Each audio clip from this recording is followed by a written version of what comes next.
Today I will discuss force measurement devices means probing ring. देखिए probing means क्या हुआ, probing means stress, जहाँ पे अब रिंग पे स्ट्रेस अप्लाई करके हम फोर्स की वैल्यू को मेजर करते हैं। तो ये जो सिस्टमेटिक डायग्राम है ये प्रोबिंग रिंग का है। प्रोबिंग रिंग बहुत हाईली यूज होता है इंडस्ट्री में for heavy force measurement device के लिए। ये जो प्रिंसिपल है ये इलास्टिसिटी प्रिंसिपल पे वर्क करता है। इलास्टिसिटी मीन्स जैसे हम किसी कंपोनेंट पे यदि फोर्स लगाएं तो ये अप टू द एक रेंज मीन्स इलास्टिक रेंज तक ये क्या होता है, डिफ्लेक्ट होता है। इस रेंज के बाद यदि हम फोर्स को रिमूव करते हैं तो इनिशियल शेप को ये गेन कर लेता है। तो इस प्रिंसिपल पे ये वर्क करता है। अब ये देखिए ये है प्रोबिंग रिंग, ये जनरली स्टील का बना होता है। अब जब इस पे जब आप फोर्स लगाते हैं, सपोज जैसे ये रिंग है, अब जब आप रिंग पे जब फोर्स लगाएंगे यदि फोर्स आपका कंप्रेसिव नेचर का होगा तो ये रिंग का डिफ्लेक्शन होगा, मीन्स ऐसे इसमें डिफ्लेक्स होगा। और जो डिफ्लेक्शन है रिंग का जो चेंज इन डायमेंशन है उसी को हम कैलिब्रेट करते हैं किसके टर्म में, फोर्स के टर्म में। और सेम यदि पुलिंग नेचर का आप फोर्स अप्लाई कर रहे हैं, पुलिंग नेचर में जब आप फोर्स अप्लाई करेंगे इस रिंग पर तो ये रिंग का जो डिफ्लेक्शन होगा कुछ इस तरीके से होगा। तो इनिशियल और फाइनल में जो चेंज इन डायमेंशन है इसी को हम कैलिब्रेट करते हैं किसके टर्म में, फोर्स के टर्म में, कि जितना इस पर फोर्स लग रहा है इसके डायमेंशन को चेंज करने में उस फोर्स की वैल्यू है क्या। तो इस प्रूविंग रिंग के कौन कौन से पार्ट्स है, क्या कंस्ट्रक्शन है, चलिए सबको डिस्कस करते हैं। पहले तो ये प्रूविंग रिंग का एक रिंग है, ये एक पर्टिकुलर थिकनेस और डायमेंशन का होता है जिसकी हमको वैल्यू अननोन होती है, जिसको हमें पता होता है कि किसका डायमेंशन और थिकनेस क्या है। इसके जस्ट टॉप पे होता है एक्सटर्नल बॉस। ये एक्सटर्नल बॉस पे ही हम फोर्स या फिर जो भी फोर्स की वैल्यू मेजर करना पड़ता है हम यहीं पे फोर्स को अप्लाई करते हैं, इसी एक्सटर्नल बॉस पे। एक तरीके से हुक के तरीके से होता है ये। उसके डायमेंशन के जस्ट इनर डायमेंशन पे होता है इंटरनल बॉस, ये एक तरीके से ग्रिपिंग का वर्क करता है। इसी इंटरनल बॉस पे कनेक्टेड होता है रीड। ये रीड एक वायर फॉर्म में होता है, जनरली एक वायर का बना होता है कुछ इस तरीके से, वायर या फिर एक रॉड का बना होता है। रीड ऐसा है कि जब यदि आप बहुत ही पतला वायर होता है, यदि आप इसको डिफ्लेक्ट करेंगे थोड़ा सा, यदि आप इसको डिस्प्लेस करेंगे किसी एक साइड तो ये वाइब्रेट करेगा इस तरीके से, ऐसे ऐसे वाइब्रेट करेगा। ये होता है जनरली रीड। इसका यूज क्या अभी हम देखेंगे। सेम बॉटम पोर्शन पे भी होता है एक्सटर्नल बॉस। हम प्रेशर को या तो अप साइड से फोर्स को या अप साइड से या डाउन साइड से इस रिंग पर अप्लाई कर सकते हैं। सेम रिंग के इंटरनल डायमीटर पर होता है इंटरनल बॉस। इसी इंटरनल बॉस पे कनेक्टेड होता है माइक्रोमीटर। माइक्रोमीटर एक डिवाइस है जो कि लीनियर मेजरमेंट डिवाइस है, जो कि कितना लीनियरली चेंज है उसको मेजर करने के लिए इसका यूज होता है। आपको ऑलरेडी मैंने डिस्कस किया हुआ है। बीच में होता है स्क्रू नट। इसी स्क्रू नट की हेल्प से हम माइक्रोमीटर को जीरो पे कर सकते हैं या फिर जितना डायमेंशन हम इसको बढ़ा सकते हैं। तो इस तरीके से जो बेसिक जो पार्ट्स हैं प्रोबिंग रिंग के कुल सब ये हैं। इसमें जो रीड है एक न्यू वर्ड है। देखिए रीड आपका एक वायर का होता है या फिर एक पतला बिल्कुल रॉड का होता है। वो ऐसा है कि एक वाइब्रेटिंग मटेरियल है जिसको आप थोड़ा सा डिस्प्लेस करेंगे तो ऐसे ऐसे वाइब्रेट करेगा। जैसे थोड़ा सा ये वायर है इतना डिस्प्लेस कर देंगे थोड़ा सा किसी एक साइड और जब छोड़ेंगे तो ये ऐसे ऐसे वाइब्रेट करेगा। एक निश्चित टाइम तक, निश्चित पीरियड तक ये क्या करेगा, वाइब्रेट करेगा। तो आई थिंक कंस्ट्रक्शन आपको इसका क्लियर हो गया होगा। चलिए इसका वर्किंग प्रिंसिपल देखते हैं। जिसका भी हमको फोर्स मेजरमेंट करना है तो हम फोर्स को इस रिंग पे अप्लाई करेंगे।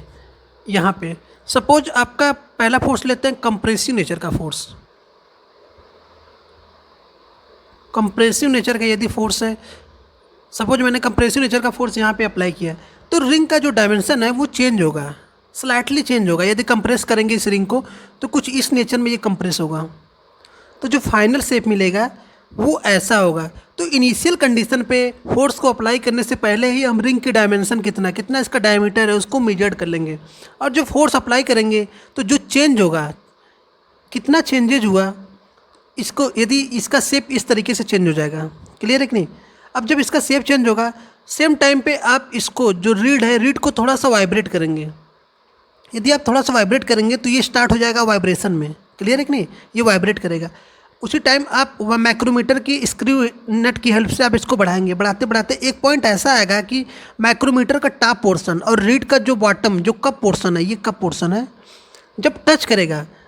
क्लियर है कि नहीं। आप माइक्रोमीटर को बढ़ाते रहेंगे, बढ़ाते बढ़ाते ऐसा पॉइंट आएगा कि ये जो रीड का जो इंड पोर्शन है ये टच करेगा माइक्रोमीटर में, माइक्रोमीटर का जो अपर पोर्शन है। तो उस पॉइंट पे ये रीड वाइब्रेट होने से मीन्स स्टार्ट हो जाएगा, रुकना स्टार्ट हो जाएगा। क्लियर है कि नहीं। जब ये माइक्रोमीटर से टच कर जाएगा उसी पॉइंट पे हम रीडिंग देखेंगे माइक्रोमीटर में कितनी रीडिंग है। और इस रीडिंग को और प्लस पहले जो डायमेंशन था प्रूविंग रिंग का, वो डायमेंशन में जो चेंज इन डायमेंशन है उसी को हम कैलिब्रेट करते हैं किसके टर्म में, फोर्स के टर्म में। इस प्रिंसिपल पे ये प्रूविंग रिंग वर्क करता है। देखिए दोबारा देख लीजिए, अब यदि सपोज कंप्रेसिव नेचर का जब आप फोर्स लगाते हैं, कंप्रेसिव नेचर का आपने फोर्स लगाया तो डायमेंशन इसका चेंज होगा, क्लियर है कि नहीं। अब आप रीड को थोड़ा सा वाइब्रेट कर दीजिए, थोड़ा सा यदि किसी एक साइड किसी भी पेन से या किसी भी चीज़ से, हैंड से ही, फिंगर से ही आप थोड़ा सा डिस्प्लेस करेंगे तो ये वाइब्रेट होगा, ऐसे ऐसे जस्ट वाइब्रेट होगा, क्लियर है कि नहीं, इस तरीके से। अब जब वाइब्रेट होगा आप माइक्रोमीटर को बढ़ाते रहेंगे, बढ़ाते बढ़ाते एक पॉइंट ऐसा आएगा कि ये टच कर जाएगा। जब टच कर जाएगा उसी पॉइंट पे आप माइक्रोमीटर की रीडिंग लेंगे, और रीडिंग को जितना चेंज इन डायमेंशन होगा, पहले जितना डायमेंशन था अब जितना डायमेंशन है, उसी को हम कैलिब्रेट करेंगे किसके टर्म में, फोर्स के टर्म में, क्लियर है कि नहीं। अब आप माइक्रोमीटर की जगह LVDT भी यूज कर सकते हैं, क्लियर है कि नहीं। वो आपको डिजिटल वैल्यू देगा और एक्यूरेट वैल्यू देगा, क्लियर है कि नहीं। आप देखेंगे तो इसका जो रियल लाइफ में जो हम प्रूविंग रिंग यूज करते हैं कुछ इस तरीके का अब आता है, बीच में हमारा लगा रहता है जो कि वैल्यू को मेजर करके डायरेक्ट बताता है, यहाँ पे स्केल लगा होता है, क्लियर है कि नहीं। तो ये हो गया कंप्रेसिव नेचर का फोर्स। अब सपोज जो फोर्स है वो टेंसाइल नेचर का या पुलिंग नेचर का फोर्स है, तो पुलिंग नेचर के फोर्स में किस तरीके से वर्क करता है। अब देखिए जैसे ये रिंग है प्रूविंग रिंग, अब यहाँ प्रूविंग रिंग में आप कैसा नेचर का, पुलिंग नेचर का फोर्स अप्लाई कर रहे हैं, ये क्या है फोर्स, क्लियर है कि नहीं। जब पुलिंग नेचर का फोर्स आप इस पर अप्लाई करेंगे तो रिंग का डायमेंशन चेंज होगा। वो कैसे चेंज होगा, वो कुछ इस तरीके से चेंज होगा, ऐसे, क्लियर है कि नहीं।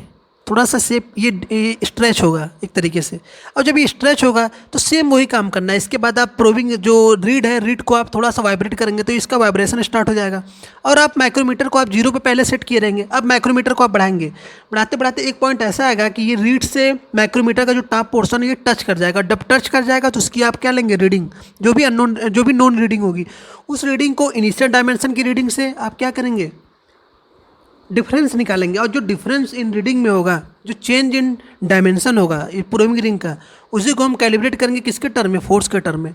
तो इस प्रिंसिपल पे हम किसी भी फोर्स को मेजर करते हैं।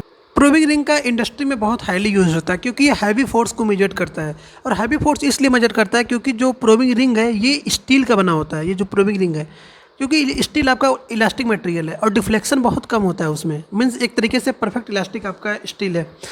और जो इसका रेंज है, कितने रेंज तक ये फोर्स को मेजर करता है, ये देखिए 2 किलो न्यूटन से 2 मेगा न्यूटन तक ये फोर्स को मेजर कर सकता है। एक तो रिंग में जो आपको रिजल्ट आता है ये बहुत ही स्टेबल रिंग है, प्लस इसका रिजल्ट बहुत एक्यूरेट होता है। इसकी जो एक्यूरेसी है +-0.01%, सॉरी 0.1% एक्यूरेसी के साथ ये रिजल्ट देता है। पर इसमें क्या देखिए मैकेनिकल कंपोनेंट है, कभी कभी ये रीडिंग में थोड़ा सा एरर जो है इससे ज़्यादा भी आ सकता है। मीन्स जैसे कि जो रिंग है, यदि रिंग में यदि आपने कंप्रेसिव नेचर का फोर्स लगाया या टेंसाइल नेचर का फोर्स लगाया, यदि distribution through out the ring uniform deflection यदि रिंग पे नहीं हुआ तो थोड़ा सा रीडिंग में चेंजेज आ सकते हैं। यदि सपोज जैसे रिंग यदि आपका यूनिफॉर्मली बना हुआ नहीं है, डिस्ट्रीब्यूशन जो है कंपोजिशन ऑफ मटेरियल का वो डिस्ट्रीब्यूटेड यदि यूनिफॉर्म कंपोजिशंस पे नहीं है तो थोड़ा सा एरर के चांसेस है। अदरवाइज ये रिजल्ट जो है हैवी लोड पे भी आपको बेस्ट रिजल्ट देता है। तो थैंक यू फॉर वॉचिंग।